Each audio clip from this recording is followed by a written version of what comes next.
민석은 평소와 다름없는 금요일 오전 현장 감독과의 미팅을 마치고 사무실로 돌아오던 길이었다. 평범하게 흘러가는 하루, 그가 예상하지 못했던 건 아버지의 전화였다.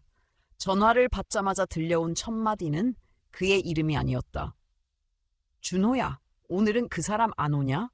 민석은 순간 말문이 막혔다. 준호는 그의 동생 이름이었지만 그는 외동이다. 그리고 그 사람이라니 누구를 말하는 걸까? 그의 아버지? 정수 씨는 74세. 몇 년 전부터 알츠하이머 진단을 받고 점점 기억을 잃어가고 있었다. 병세는 급격히 진행됐고 요즘은 하루에도 수차례 같은 말을 반복하거나 이름조차 제대로 기억하지 못했다. 민석은 익숙해진 듯 웃으며 아버지를 달랬다. 하지만 그날은 달랐다. 전화기 너머에서 들려온 말이 이상했다. 어제 온 남자 말이야. 향수가 너무 진해서 숨이 막힐 뻔했다니까. 너 그 사람한테 말 좀 해라. 민석의 손에 들린 휴대전화가 점점 무거워졌다. 그는 차를 세우고 한참 동안 아무 말도 하지 못했다. 그의 아내 지연은 지난 11개월 동안 회사 일을 그만두고 집에서 아버지를 돌보고 있었다. 처음엔 민석이 요양보호사를 부르자고 했지만 지연은 고개를 저었다. 내가 돌볼게요. 가족은 가족이니까요. 그녀는 그렇게 말하며 눈물까지 보였다. 민석은 마음 깊이 감동했다. 그리고 아버지도 그런 며느리가 자랑스러운지 매일 그녀를 우리 집 천사라 불렀다. 주변 이웃들도 지연을 칭찬했다. 어린아이까지 돌보면서 시아버지까지 챙기는 며느리를 요즘 보기 드물다며 다들 감탄했다. 민석 역시 지연에게 고마운 마음이 컸다. 출장 때문에 집에 없는 날이 많았지만 늘 안심하고 집을 떠날 수 있었던 건 지연 덕분이었다. 그런데 오늘 아버지의 말 한마디가 모든 믿음을 흔들기 시작했다. 향수를 뿌린 남자가 어제 왔다. 그리고 오늘은 안 왔다. 이 말은 단순한 착각일까 아니면 무언가를 암시하는 말일까? 민석은 스스로에게 물었다. 아버지는 자주 환상과 현실을 구분하지 못했고 전에 없던 이야기를 만들어내기도 했다. 하지만 이번엔 어쩐지 느낌이 달랐다. 그저 헛소리로 넘길 수가 없었다. 그날 밤 민석은 아무렇지 않은 척 지연과 아이에게 웃으며 인사를 건넸다. 식사 자리에서 특별한 이야기는 오가지 않았다. 하지만 머릿속은 온통 그 전화통화로 가득했다. 민석은 방에 들어가 혼자 오래도록 앉아 있었다. 그리고 결심했다. 집안에 작은 카메라를 설치하기로. 누군가를 의심하고 싶진 않았지만 사실을 확인해야만 했다. 며칠 후 민석은 외출을 핑계로 평소보다 이른 새벽에 갔다. 회사로 향하는 척 차를 몰고 근처 카페에 앉아 시간을 보냈다. 점심 무렵 그는 몰래 집으로 돌아와 창고방에 들어갔다. 거기서 컴퓨터에 연결된 카메라 화면을 켜고 지켜보기 시작했다. 아무 일도 없기를 바랐다. 그저 아버지의 혼란스러운 기억이 만들어낸 허상이었기를. 하지만 마음 한켠은 알 수 없는 불안감으로 휘감겼다. 민석은 늘 자신이 믿는 것에 충실한 사람이었다. 사람을 쉽게 의심하지 않았고 가족이란 이유만으로도 신뢰를 우선시해왔다. 지연은 그런 그의 믿음을 받은 유일한 사람이다. 하지만 그 믿음이 무너질 수 있다는 가능성 앞에서 그는 말로 다 할 수 없는 불안을 느꼈다. 창구방에서 시간은 느리게 흘렀고 민석은 숨을 죽이며 화면을 응시했다. 그날 하루는 아무 일도 없었다. 하지만 민석은 포기하지 않았다. 아버지의 상태는 일정하지 않았기에 혹시나 하는 마음이 컸다. 그리고 그렇게 며칠이 지나던 어느 날 드디어 그가 보고 싶지 않았던 장면이 화면 속에 등장했다. 지연이 문을 열고 누군가를 맞이했다. 민석은 눈을 의심했다. 그 남자는 정장이 아닌 평범한 셔츠를 입은 채 익숙한 표정으로 집 안으로 들어왔다. 그의 얼굴은 낯설지 않았다. 분명히 본 적이 있었다. 민석은 곧 기억해냈다. 그 남자는 지연의 회사 동료였던 종우였다. 과거 지연이 입사 초기에 함께 프로젝트를 했던 인물, 몇 번 회사 모임에서 본 적도 있었다. 지연은 종우를 그저 친한 동료라며 아무렇지 않게 설명했었다. 하지만 지금 그는 민석의 집에, 그것도 아무렇지 않게 들어와 있었다. 그것만으로도 설명되지 않는 수많은 의문이 머릿속을 스쳐갔다. 민석은 이어폰을 착용하고 그들의 대화를 들을 준비를 했다. 카메라엔 음성 녹음 기능도 있었다. 혹시나 하는 마음은 이미 절망에 가까운 확신으로 바뀌어 가고 있었다. 그 순간 민석은 깨달았다. 무너진 신뢰는 다시 쌓기가 어렵다는 것을. 그리고 어쩌면 지금 그는 그 무너짐의 입구에 서 있는지도 모른다는 사실을. 밤이 깊어갈수록 민석의 심장은 묵직해졌다. 의심과 불신이 불안으로 변했고 불안은 분노로 자라났다. 하지만 그 모든 감정보다 앞선 것은 슬픔이었다. 누군가를 믿고 살아온 시간들이 잘못된 선택이었을지도 모른다는 생각, 그 자체가 이미 충분히 고통스러웠다. 이제 그는 더 이상 머뭇거릴 수 없었다. 진실이 필요했다. 그리고 그 진실은 이미 한 남자의 기억 속에서 신호를 보내고 있었다. 민석은 그 메시지를 외면하지 않기로 했다. 민석은 창고방 안에서 거의 숨조차 쉬지 못한 채 화면 속을 주시하고 있었다. 종우가 들어온 그날은 목요일 오후였다. 퇴근 시간보다 이른 시각이었고 지연은 현관 앞에서 그를 맞으며 자연스럽게 인사를 건넸다. 두 사람은 익숙한 대화 속으로 빠르게 녹아들었고 거실을 지나 곧장 아버지 방 쪽으로 향했다. 민석의 가슴속엔 설명하기 힘든 무게가 점점 차오르고 있었다. 그동안 그는 여러 차례 출장으로 집을 비웠지만 한 번도 지연을 의심한 적이 없었다.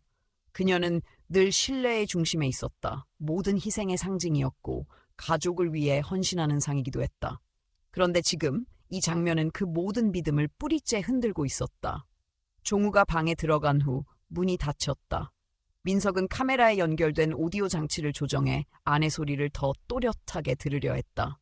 방 안에서는 조용한 대화가 오갔다. 처음에는 단순한 안부를 묻는 정도였지만 이내 목소리의 톤이 변해갔다. 지연의 말투는 감정이 실려 있었고 종우의 목소리에는 안일한 친밀감이 묻어났다. 종우는 불평하듯 교통체증에 대해 말했고 지연은 그가 오지 않을까 걱정하며 안도하는 듯한 어조였다.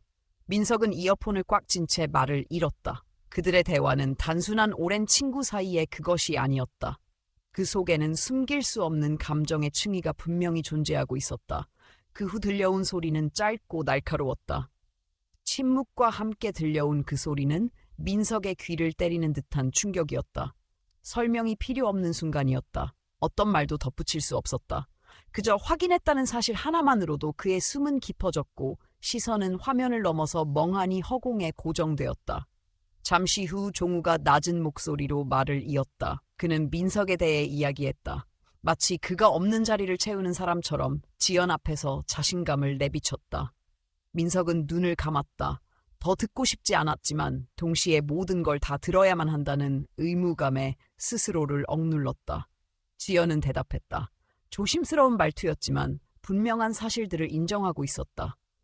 그녀는 민석이 자주 집을 비우는 동안 자신이 얼마나 외로웠는지를 털어놓았고 처음에는 의지가 필요했지만 어느 순간부터 마음이 흔들리기 시작했다고 고백했다.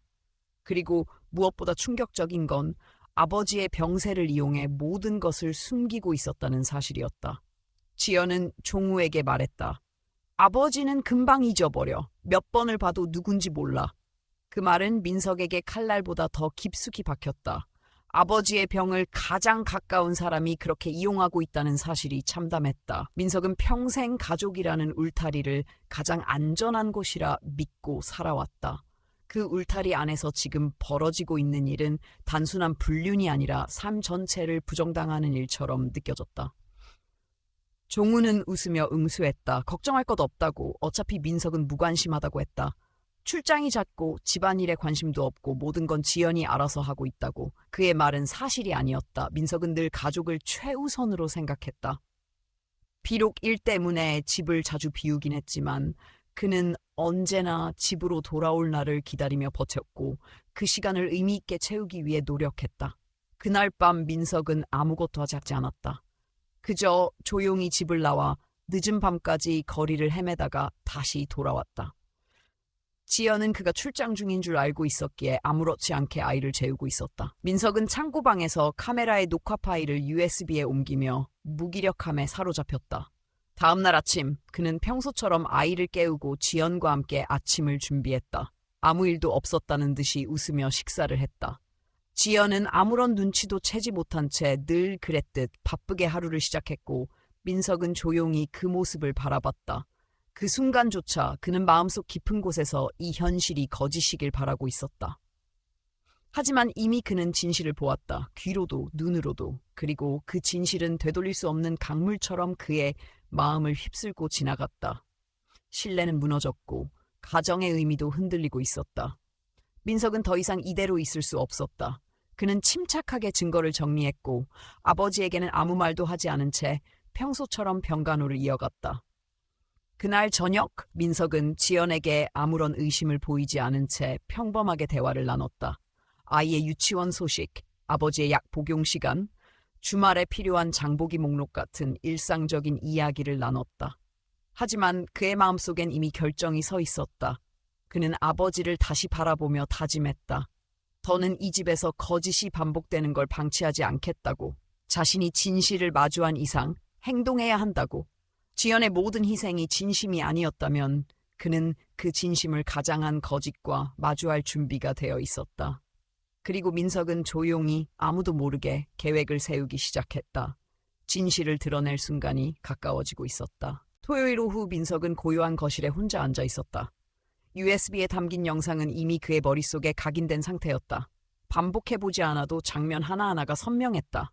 웃으며 들어오는 종우의 얼굴, 익숙한 눈빛으로 그를 맞이한 지연의 표정, 문을 닫고 사라진 두 사람의 뒷모습. 그 모든 것은 현실이었고 돌이킬 수 없는 진실이었다. 그날 이후로 민석은 일상의 껍데기를 쓴 채 시간을 보냈다. 웃었고 말했고 아이와 놀아주었지만 속은 점점 무너지고 있었다. 일요일 아침 민석은 아버지와 함께 조용히 식사를 하며 생각을 정리했다. 아버지는 어김없이 몇 번이나 이름을 틀리게 부르셨고 숟가락을 몇 번이나 떨어뜨렸다. 그런 아버지의 모습이 평소보다 더 뼈아프게 다가왔다. 누구보다 정직하게 살아오신 분이었고 자신의 병세로 인해 며느리의 배신까지 감당해야 했다는 사실이 죄스러웠다. 민석은 그 순간 결심했다. 더 이상 아무 일도 없었던 척 살아갈 수는 없다고. 행동해야 할 때가 왔다. 월요일 아침 그는 변호사 사무실을 찾았다. 특별히 거창한 상담을 받은 건 아니었다. 이혼을 위한 절차, 필요한 증거, 재산 분할, 양육권, 모든 건 정리된 서류처럼 명확하게 설명되었다. 변호사는 조용히 물었다. 아내분과 대화는 해보셨나요? 민석은 고개를 저었다. 대화로 해결될 수 있는 문제였다면 지금 여기에 있지도 않았을 것이다. 그에겐 용서가 아니라 정리가 필요했다. 화요일 민석은 마지막 준비를 마쳤다. 서류, 영상 파일, 아버지 약 복용표까지 하나하나 정돈했다. 그날 저녁 지연은 평소처럼 식탁을 차리고 민석과 아이를 불렀다. 아무것도 모른 채 웃으며 하루를 이야기했다. 민석은 그 자리를 지켜보다가 조용히 방으로 들어가 서랍에서 서류 봉투를 꺼냈다. USB와 함께 넣은 그 봉투는 무겁지도 않았지만 그 안에 담긴 의미는 그의 삶 전체를 가르고 있었다. 그날 밤 민석은 잠들지 못했다. 아버지 방에서 들려오는 희미한 숨소리, 아이 방에서 들리는 균일한 호흡, 모두 그에게 익숙하면서도 이질적인 풍경이었다. 그는 이 가족을 사랑했다. 그 점은 변하지 않았다. 하지만 그 사랑은 더 이상 지연과 나눌 수 없는 것이 되어버렸다. 다음 날 아침, 민석은 평소보다 일찍 일어났다. 조용히 집안을 둘러본 후 아이를 유치원에 데려다주고 다시 돌아왔다. 지연은 부엌에서 커피를 내리고 있었다. 민석은 조용히 그녀를 불렀다. 방 안으로 들어온 지연은 그의 표정을 보고 처음으로 이상함을 느꼈다. 민석은 아무 말 없이 책상 위에 봉투를 꺼내 올려놓았다. 지연은 순간 멈췄다. 그가 뭘 말하려는지 알 것 같았다. 그리고 곧 민석의 입에서 짧은 말이 흘러나왔다. 봤어? 그 한마디로 모든 것이 끝났다는 걸 지연도 알았다. 그녀는 떨리는 손으로 봉투를 열었고 안에 들어있는 USB를 보자마자 숨을 들이켰다. 그제서야 그녀는 무엇이 얼마나 무거운 결과를 가져왔는지 실감했다. 지연은 눈빛을 내리깔며 무언가 말하려 했지만 민석은 고개를 저었다. 그는 어떤 설명도 어떤 변명도 원하지 않았다. 사실을 봤고 들었고 느꼈기 때문이다. 이미 마음속에선 이별이 시작되고 있었다. 민석은 조용히 말했다. 아이에 대한 접근은 막지 않겠어. 이 집에는 다시 들어올 수 없어. 지연은 입술을 때려 했지만 목소리가 나오지 않았다. 민석은 천천히 문을 나섰고 그녀는 그 자리에 그대로 남았다. 민석은 거실을 지나 아버지 방으로 향했다. 문을 열고 들어가니 아버지는 창밖을 멍하니 바라보고 있었다. 그 모습이 유난히 작아 보였다. 민석은 조용히 다가가 아버지의 이름을 불렀다. 아버지는 천천히 고개를 돌리더니 그를 바라보며 웃었다. 마치 모든 걸 알고 있다는 듯한 표정이었다. 아무 말도 없었지만 그 눈빛은 민석에게 큰 위로가 되었다.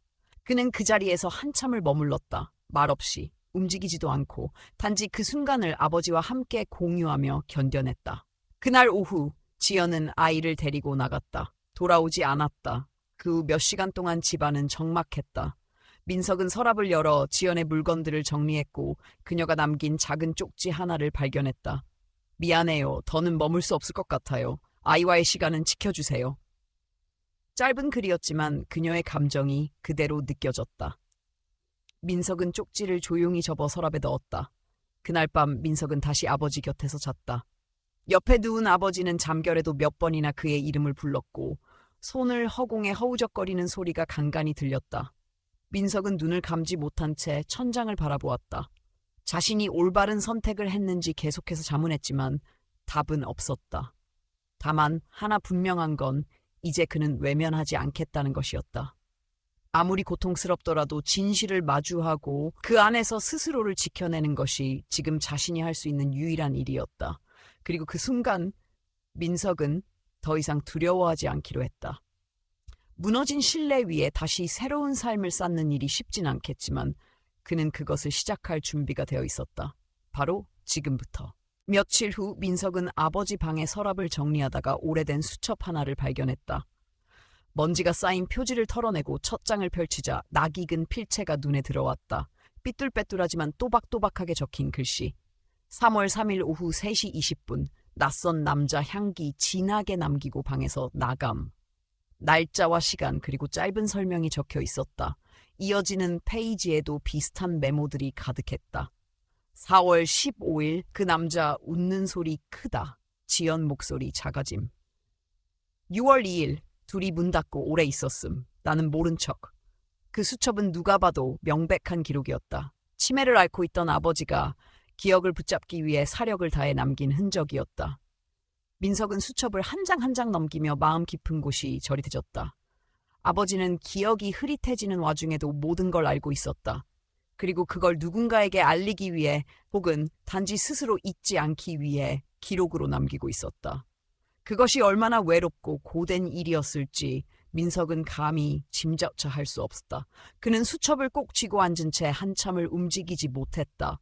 무엇이 가장 아픈가를 생각했을 때 아버지가 그 모든 상황을 알고 있으면서도 아무 말도 하지 않고 혼자 감당해왔다는 사실이 가장 가슴을 아프게 했다. 그날 밤 민석은 아버지 곁에 앉아 수첩을 조용히 펼쳐 보였다. 아버지는 처음엔 이해하지 못하는 듯했지만 몇 장을 넘기자 눈빛이 달라졌다. 기억의 틈바구니에서 뭔가를 붙잡은 듯 조용히 입꼬리를 올렸다. 그리고 아주 작은 목소리로 말했다. 그걸 봤구나? 민석은 말없이 고개를 끄덕였다. 아버지는 긴 숨을 내쉬더니 다시 말했다. 그땐 말해도 믿지 않을까봐, 내가 헷갈린다고만 생각할까봐. 그 말은 칼날 같았다. 죄책감과 안타까움, 슬픔이 한꺼번에 밀려왔다. 죄송해요, 아버지. 민석은 속으로 말했다. 제가 더 일찍 알아봤어야 했어요. 하지만 아버지는 그저 미소만 지었다. 이해한다는 듯, 괜찮다는 듯. 그 모습은 오히려 민석의 마음을 더 복잡하게 만들었다. 이해받을 자격이 없는 자신에게 아버지는 끝까지 따뜻했다. 다음 날부터 민석은 집안 정리에 들어갔다. 지연이 떠난 자리는 허전했다. 하지만 동시에 어딘가 정돈된 듯한 기분도 들었다. 매일 아침 직접 밥을 짓고 아버지의 약을 챙기고 오후엔 아이를 데려오는 일상이 익숙해졌다. 처음엔 버거웠지만 점차 손에 익었고 그 속에서 오히려 평온함을 느끼기도 했다. 어느 날 아이가 잠든 밤에 민석은 거실에서 홀로 앉아 있었다. 눈앞에는 아버지가 남긴 수첩과 자신이 최근 써내려간 몇 줄의 글이 있었다. 그는 요즘 짧게라도 매일 기록을 남기고 있었다. 아버지를 돌보며 느끼는 감정, 아이를 보며 떠오르는 생각들, 그리고 자신이 놓쳤던 것들에 대한 반성. 문장을 정리할수록 마음도 조금씩 정돈되는 듯했다. 그는 문득 지연을 떠올렸다. 이제는 분노보다는 허탈함이 더 컸다. 그녀가 떠난 이후에도 가끔 전화를 걸어왔다. 아이와 통화하려고. 민석은 거절하지 않았다. 감정은 분리하되 부모로서의 역할은 놓지 않겠다고 결심했기 때문이다. 지연은 아이와 짧은 대화를 나누고는 늘 같은 말로 전화를 마무리했다. 잘 키워줘서 고마워. 민석은 그 말에 대답하지 않았다. 단지 조용히 전화기를 내려놓았다. 며칠 후 지연이 집 앞에 나타났다. 미리 연락하지 않고 찾아온 그녀는 문 밖에서 기다리고 있었다. 아이가 학교에 간 시간이었다. 민석은 문을 열고 말없이 그녀를 바라보았다. 지연은 작은 종이 봉투를 내밀었다. 아버지 드리고 싶어서 왔어요. 드시던 차예요. 민석은 한참을 망설이다 봉투를 받아들었다. 그리고 아무 말 없이 문을 닫았다. 차갑게 느껴졌을지 모르지만 그게 그가 줄 수 있는 최대한의 응답이었다. 그날 오후 아버지는 민석에게 조용히 물었다. 지연이는 잘 지내니? 민석은 고개를 끄덕였다. 그래, 그 애도 참 많이 애썼지. 민석은 대답하지 않았다. 아버지의 그 말은 사실을 덮으려는 의도가 아니라 그 순간 그저 그 사람의 인간됨을 기억하려는 마음처럼 느껴졌다. 민석은 그것이 오히려 더 무겁게 다가왔다. 시간이 흐르면서 민석은 조금씩 단단해졌다. 혼자서 아이를 키우고 아버지를 돌보는 생활이 녹록지는 않았지만 그 안에서 자신이 어떤 사람인지 새삼 깨달아가고 있었다. 그는 더 이상 누군가에게 의지하거나 기대지 않았다. 자신의 두 발로 서 있는 삶. 그것이야말로 아버지가 남기고자 했던 삶의 방식이었다. 그리고 어느 순간부터 민석은 다시 아침 햇살을 느낄 수 있게 되었다. 슬픔은 여전히 남아 있었지만 그것이 그의 삶을 무겁게 누르지는 않았다. 오히려 그 감정은 매일을 살아가는 원동력이 되어주었다. 그가 해야 할 일은 분명했다. 아버지를 지키고 아이를 키우고 스스로를 잃지 않는 것. 그리고 언젠가 이 모든 시간을 돌아보며 후회 없이 말해 나는 잘 견뎌냈다고. 어느 날 오후 민석은 아버지의 서랍장을 정리하다가 낡은 사진 한 장을 발견했다. 흑백에 가까운 빛바랜 사진 속에는 젊은 시절의 아버지와 어머니가 있었다. 그런데 사진 한켠엔 낯선 여성이 아기를 안고 있었다. 사진 뒷면엔 1987년 4월 은미 씨가 처음 데려온 날이라는 문구가 적혀 있었다. 은미라는 이름은 민석에게 전혀 익숙하지 않았다. 그는 기억을 더듬어 보았지만 단 한 번도 그 이름을 들어본 적이 없었다. 그리고 사진 속 아기는 분명히 자신이었다. 그날 밤 민석은 참지 못하고 아버지에게 사진을 보여주었다. 아버지는 한참을 바라보다가 조용히 고개를 끄덕였다. 그리고 떨리는 목소리로 말했다. 너 태어나고 얼마 안 됐을 때 네 엄마가 병으로 세상을 떠났지. 나는 일도 해야 했고 너를 돌볼 수 없었어. 그래서 은미 씨에게 부탁했단다. 그분은 내 대학 시절 친구였고 나를 많이 도와줬어. 민석은 그 말을 듣고도 쉽게 이해할 수 없었다. 왜 이런 중요한 사실을 지금껏 아무도 말해주지 않았을까? 아버지는 고개를 숙인 채 말을 이었다. 그분은 결혼도 안 하고 혼자였어. 너를 친자식처럼 돌봐주셨지. 내가 다시 너를 데려올 때도 아무 말 없이 웃으며 보내주셨다. 그 후로 연락을 끊었지만 나는 늘 마음속으로 미안했단다. 민석은 머릿속이 복잡했다. 자신의 인생에서 존재조차 몰랐던 한 사람이 갑자기 모습을 드러낸 기분이었다. 하지만 동시에 자신이 누군가의 무언의 사랑 속에서 자라났다는 사실은 묘한 감정을 안겨주었다. 그는 은미라는 이름을 잊을 수 없게 되었다. 며칠 뒤 민석은 아버지의 대학 시절 친구였던 이태준 씨를 찾아갔다. 아버지가 자주 언급하던 인물이었다. 연락처를 어렵게 구해 찾아간 그의 집에서 민석은 조심스레 은미라는 분에 대해 물었다. 태준 씨는 잠시 망설이다가 천천히 고개를 끄덕였다. 이제는 말해도 괜찮을 거야. 은미 씨는 정말 좋은 사람이었지. 내 어머니가 돌아가신 후 네 아버지가 무너졌을 때 그분이 아니었으면 너도 네 아버지도 버텨내기 힘들었을 거야. 태준 씨는 한숨을 내쉬며 말했다. 그분은 자신이 아무런 이름도 지위도 없이 내 곁에 있었다는 걸 이상하게 생각하지 않았어.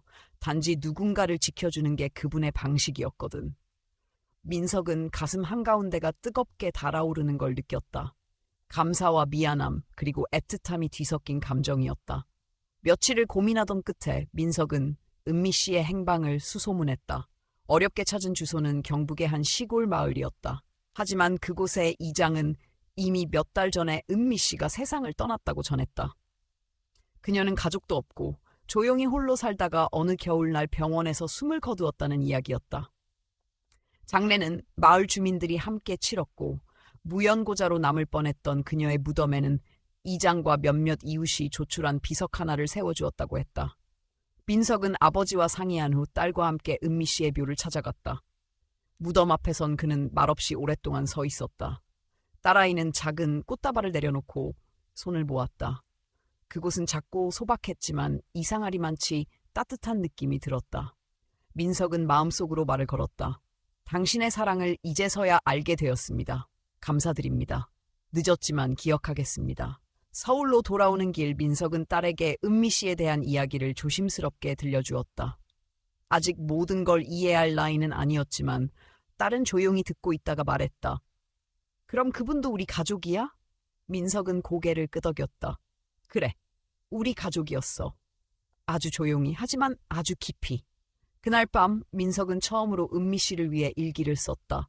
짧은 글이었지만 마음을 담았다. 그는 이제 자신이 누구의 사랑 속에서 자라났는지를 알게 되었고 그 사실이 앞으로의 삶을 바꾸리라는 걸 예감했다. 그리고 다음 날부터 민석은 아버지의 손을 잡고 더 자주 산책을 나갔다. 예전에는 의무처럼 느껴졌던 일들이 이제는 더없이 소중한 시간이 되었다.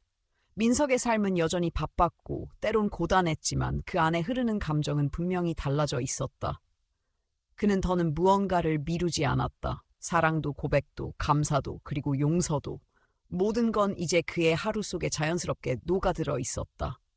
잊고 살았던 이름 하나가 그의 인생에 남긴 자국은 결코 작지 않았다. 그리고 그 자국은 새로운 길을 비춰주는 등불이 되어주었다. 가을이 깊어질 무렵 지연은 다시 한번 집 앞에 나타났다.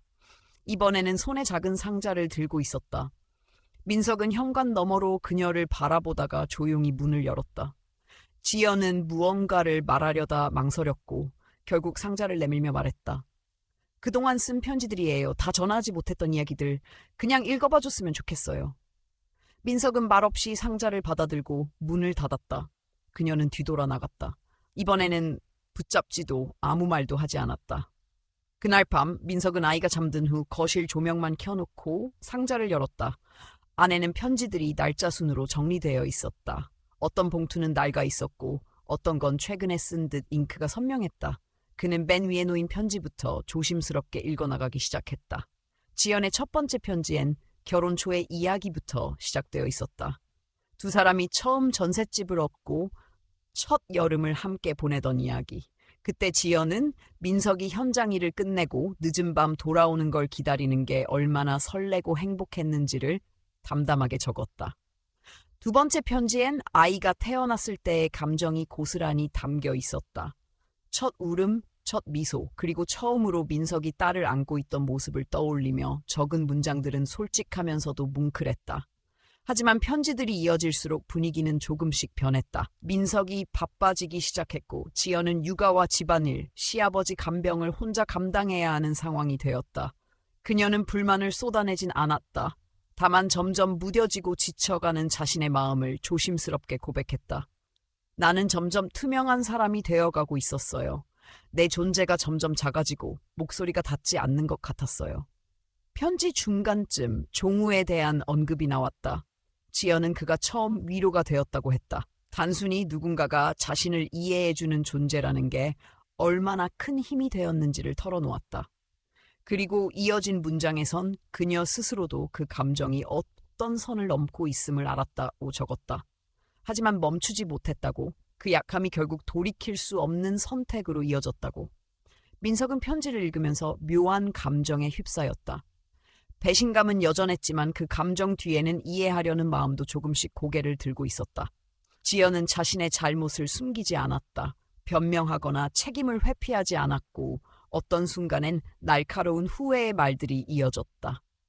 당신이 모르는 새, 나는 나 자신에게 실망했고 결국 우리 모두에게 상처를 남겼어요. 편지의 마지막 몇 장에는 딸에 대한 이야기들이 많았다. 지연은 딸에게 미안한 마음과 동시에 한없이 감사한 마음을 적어 내려갔다. 그 아이가 없었다면 나는 끝까지 무너졌을 거예요. 매주 얼굴을 볼 수 있다는 것만으로도 내가 다시 살아갈 이유가 생겼어요. 민석은 모든 편지를 다 읽고 나서 한동안 가만히 앉아 있었다. 시간은 어느새 새벽을 넘어서고 있었다. 편지들 속의 지연은 더 이상 자신이 알고 있던 그 모습과는 달랐다. 그녀는 잘못을 저질렀지만 그걸 직면하고 고통스럽게 받아들이는 사람이 되어 있었다. 그리고 그 모습은 민석에게 또 다른 질문을 남겼다. 용서는 무엇인가? 그리고 사랑은 어디까지 가능한가? 며칠 후 민석은 지연을 동네의 조용한 찻집으로 불렀다. 두 사람은 마주 앉았지만 한동안 아무 말도 하지 않았다. 민석은 먼저 고개를 들고 조용히 말했다. 편지, 잘 읽었어요. 솔직해서 고마웠고 당신이 어떤 시간을 견뎌왔는지 조금은 알게 됐어요. 지연은 고개를 끄덕였다. 그리고 아주 작게 속삭였다. 고마워요. 이런 기회를 줘서. 그날 민석은 그녀에게 다시 같이 살자는 말도 돌아오라는 말도 하지 않았다. 단지 아이의 부모로서 서로를 존중하며 살아가자고 했다. 지연은 눈시울을 붉히며 동의했다. 그 순간 두 사람 사이엔 어떤 감정도 오가지 않았지만 오히려 그 정적이 깊은 이해로 이어지는 듯했다. 그 후로 지연은 매주 한 번 아이를 보기 위해 집을 찾았다. 예전과는 달리 집 안에 들어오지 않고 근처 공원에서 시간을 보냈다. 아이와 웃으며 이야기하고 함께 빵을 나누어 먹고 그림을 그렸다. 민석은 멀리서 그 모습을 지켜보았다. 그 장면은 과거를 떠올리게 했지만 동시에 지금의 현실을 받아들이게 해주었다. 민석은 더 이상 지연을 원망하지 않았다. 다시 사랑할 수는 없어도 미워하지 않을 수 있다는 것을 알게 되었다. 인간이기에 실수하고 흔들리며 때론 넘어질 수도 있다는 사실을 그는 이제 받아들일 수 있었다. 그 받아들임 속에서 비로소 민석은 자신의 마음이 조금씩 회복되고 있음을 느꼈다. 그리고 그는 결심했다. 이 모든 이야기를 기록으로 남기기로. 그저 기억에만 의존하다 보면 언젠가는 흐려질 것이기 때문이었다. 아버지의 수첩처럼, 은미 씨의 흔적처럼 이 모든 시간을 하나의 증거로 남겨두고 싶었다. 그는 노트를 꺼내 첫 문장을 적기 시작했다. 그날 모든 것이 무너졌지만 나는 아직 살아있었다. 겨울이 시작되던 어느 날 민석은 아버지의 상태가 눈에 띄게 나빠졌다는 것을 느꼈다. 식사는 거의 하지 않았고 말을 걸어도 대답이 늦어졌다. 밤엔 자주 깨어나 혼잣말을 했고 아침이면 눈빛이 흐리멍덩했다. 병원에서는 예상했던 대답을 내놓았다. 노화와 병의 진행 속도가 겹치고 있습니다. 지금부터는 무엇이든 조심하셔야 합니다. 그날 저녁 민석은 아버지의 방에 조용히 들어가 곁에 앉았다. 아버지는 잠든 듯 보였지만 민석이 불러보자 천천히 눈을 떴다. 한참을 바라보던 아버지는 힘겹게 입을 열었다. 민석아, 나 이제 많이 지쳤다. 민석은 고개를 끄덕였다. 말 대신 손을 잡았다. 아버지는 천천히 말을 이었다. 내가 없더라도 너무 오래 슬퍼하지 마라. 아이랑 잘 살아야지. 그 말은 민석의 가슴을 깊게 파고들었다. 이별이 다가오고 있다는 사실을 그는 알고 있었지만 정작 그 순간이 이렇게 다정하게 찾아올 줄은 몰랐다. 다음 날부터 민석은 집을 비우지 않았다. 모든 외부 일정을 정리했고 가급적이면 모든 시간을 아버지와 함께 보냈다. 식사를 챙기고 약을 확인하고 따뜻한 물수건으로 얼굴을 닦아주었다. 하루는 아버지가 갑자기 민석을 부르더니 이렇게 말했다. 은미묘지에 다녀왔다는 얘기 들었다. 잘했다. 그 사람 고마운 사람이었지. 민석은 잠시 말이 막혔지만 이내 고개를 끄덕였다. 아버지는 눈을 감은 채 다시 말했다. 내가 참 못난 놈이었지. 빚만 남기고 떠나는 것 같아서 미안하구나. 민석은 대답하지 않았다. 그 말은 들은 척 넘어가는 게 서로에게 편한 일이었다. 며칠 후 지여윤이 집을 찾았다. 아이는 학교에 가 있었고 민석은 문을 열었다. 그녀는 특별히 아무 말 없이 고개를 숙였고 민석은 고개를 끄덕였다. 그리고 조용히 말했다. 들어와요. 오늘은 아버지가 기다리실 거예요. 그 말에 지연은 천천히 집 안으로 들어섰고 아버지의 방 앞에 조심스레 섰다. 지연이 문을 열자 아버지는 천천히 고개를 돌렸다. 그녀를 알아보지 못하는 듯했지만 이내 이름을 불렀다. 지연이냐? 그녀는 조용히 다가가 곁에 앉았다. 그리고 작게 말했다. 죄송해요. 그동안 너무 많이 실망시켜드렸죠. 아버지는 한동안 아무 말 없이 그녀를 바라보더니 천천히 고개를 끄덕였다. 사람이 다 실수하면서 사는 거지. 중요한 건 나중이지. 그날 민석은 멀리서 그 모습을 지켜봤다. 감정은 복잡했지만 그 장면을 막고 싶진 않았다. 아버지는 그녀를 여전히 사람으로 기억하고 있었고 민석 또한 더 이상 과거에만 매달리지 않기로 했기 때문이다. 지연은 아버지의 손을 잡고 한참을 있었다. 아무 말도 없이. 그냥 그렇게 한 사람의 마지막을 함께 지켜보는 마음으로. 며칠 뒤 아버지는 더 이상 식사를 하지 않기 시작했다. 눈을 뜨는 시간도 줄었고 깨어있을 때도 말이 없었다. 민석은 밤마다 그의 곁을 지켰고 딸아이도 조용히 할아버지 옆에 앉아 그림을 그렸다. 가족 모두가 이별을 준비하고 있었다. 눈물은 흘리지 않았다. 슬픔은 이미 마음속 깊이 자리 잡고 있었기에 겉으로 표현하지 않아도 충분히 서로에게 전달되었다. 어느 날 오후 민석은 아버지와 함께 작은 발코니에 나가 햇빛을 쬐었다. 바람이 잔잔했고 하늘은 맑았다. 아버지는 하늘을 한참 바라보다가 조용히 말했다. 내 엄마, 저기 어딘가에 있겠지. 민석은 고개를 들고 하늘을 올려다보았다. 그리고 조용히 속삭였다. 아버지도 곧 거기 가시겠죠? 아버지는 대답 대신 미소를 지었다. 그리고 그날 밤 아버지는 조용히 눈을 감았다. 마지막 숨을 들이쉴 때도 고통스러운 기색은 없었다. 마치 잠드는 듯 자연스러웠고 그 모습은 평화로웠다. 민석은 아버지의 손을 붙잡고 있었다. 끝내 울지 않았다. 그저 오래도록 곁에 앉아 있었다. 익숙했던 숨소리가 멈춘 그 순간 민석은 비로소 이해했다. 누군가의 삶이 조용히 끝나는 일이 얼마나 경이롭고 아름다울 수 있는지. 장례는 소박하게 치러졌다.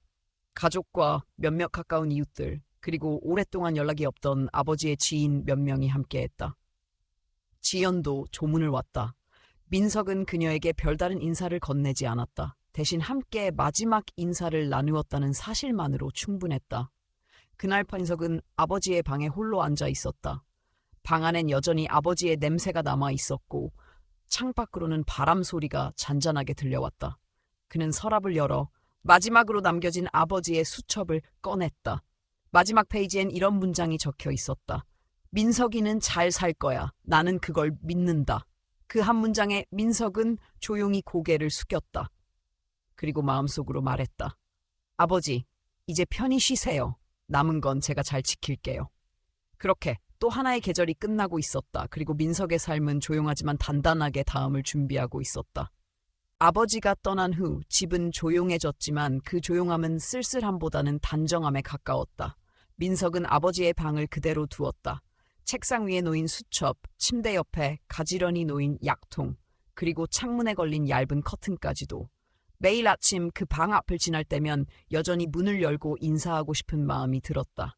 하지만 민석은 그것이 그리움이라는 이름의 또 다른 일상이라는 걸 받아들이고 있었다. 몇 주 후 민석은 아버지의 유품을 정리하던 중 작은 나무 상자를 발견했다. 열쇠로 잠겨 있었지만 서랍 깊숙이 넣어둔 오래된 열쇠 한 개가 그 상자에 꼭 맞았다. 상자 안에는 편지 한 통과 작은 금반지 하나 그리고 오래된 사진이 있었다. 편지는 민석에게 쓰인 것이었다. 내가 없더라도 네가 혼자가 아니라는 걸 기억해라. 사람은 때로 외로움 속에서 더 크게 성장한다. 하지만 그 외로움을 이겨내는 건 결국 사랑이다. 짧은 문장이었지만 민석은 그 문장을 읽는 동안 자신이 얼마나 아버지의 삶을 통해 배워왔는지를 실감했다. 그날 저녁 민석은 딸과 함께 아버지의 무덤을 찾았다. 아이는 작은 꽃다발을 들고 있었고 민석은 아버지가 생전에 좋아하던 책 한 권을 가져갔다. 묘 앞에서 딸은 종이에 그린 그림을 꺼냈다. 그림 속에는 할아버지와 자신 그리고 민석이 함께 웃고 있었다. 아이는 그림을 무덤 앞에 놓으며 조용히 말했다. 할아버지 보고 싶어요. 다음에 또 올게요. 민석은 아무 말 없이 고개를 끄덕였다. 그 순간 바람이 살짝 불어와 묘 앞에 풀잎을 흔들었다. 그 후 민석은 일주일에 한 번 딸과 함께 작은 마을로 내려갔다. 그곳은 아버지가 젊은 시절 살았던 시골 마을이었다. 오래된 감나무와 논두렁이 그대로 남아있는 조용한 곳이었다. 민석은 그 마을 한쪽에 조그만 나무집을 지었다. 특별한 기능은 없었지만 마당이 넓고 햇볕이 잘 들었으며 무엇보다도 마음이 편안해지는 공간이었다. 그는 그곳을 가족만의 쉼터로 삼기로 했다. 딸은 그 집에 갈 때마다 신이 났다. 직접 텃밭을 가꾸겠다고 하고 아버지가 쓰던 호미를 들고 이리저리 돌아다녔다. 민석은 그런 딸의 모습을 보며 마음이 조금씩 차오르는 것을 느꼈다. 바쁘게만 살았던 도시의 시간 속에서는 놓치고 있던 것들이 그 조용한 마을에서 하나씩 되살아나고 있었다. 지연도 가끔 연락을 해왔다. 특별한 이야기를 하는 건 아니었지만 아이와의 시간을 소중히 여기고 있다는 말은 늘 빠지지 않았다. 민석은 여전히 그녀와의 관계를 과거로 규정했지만 한편으로는 현재를 함께 만들어가는 동반자라는 감각도 생기고 있었다. 그들은 부부로서의 역할은 끝났지만 부모로서의 동행은 계속되고 있었다. 어느 날 딸이 민석에게 말했다. 아빠, 나도 나중에 누군가를 잘 돌봐주는 사람이 되고 싶어.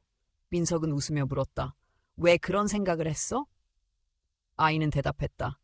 할아버지가 아빠를, 아빠가 할아버지를, 그리고 아빠가 나를 그렇게 해줬잖아. 그 말에 민석은 잠시 말을 잃었다. 아이의 말은 단순했지만 그 안엔 세대 간의 사랑과 책임이 고스란히 담겨 있었다. 그날 밤 민석은 다시 일기를 썼다. 그리고 처음으로 딸을 위한 글을 남겼다. 사랑은 말보다 오래 남는다. 때로는 침묵 속에서, 때로는 눈빛 속에서 우리가 서로를 어떻게 기억하느냐가 결국 사람을 만든다. 아빠는 네가 어떤 길을 가든 늘 너의 마음속에 따뜻함이 남길 바란다. 시간은 흘렀고 계절은 다시 봄을 맞이했다. 민석은 여전히 바빴지만 마음은 전보다 더 단단해졌고 삶은 더욱 선명해졌다. 그는 아버지로부터 물려받은 책임감을 자랑스럽게 여기게 되었고 실수와 용서를 통해 사람 사이의 거리를 새롭게 이해하게 되었다. 인생은 완벽하지 않았다. 상처도 있었고 실망도 있었다. 그러나 그 모든 과정을 통해 민석은 한 가지를 분명히 배웠다. 사랑은 때로 아프고 사람은 때로 흔들리지만 우리가 끝까지 지켜야 할 것은 서로를 이해하려는 마음이라는 것.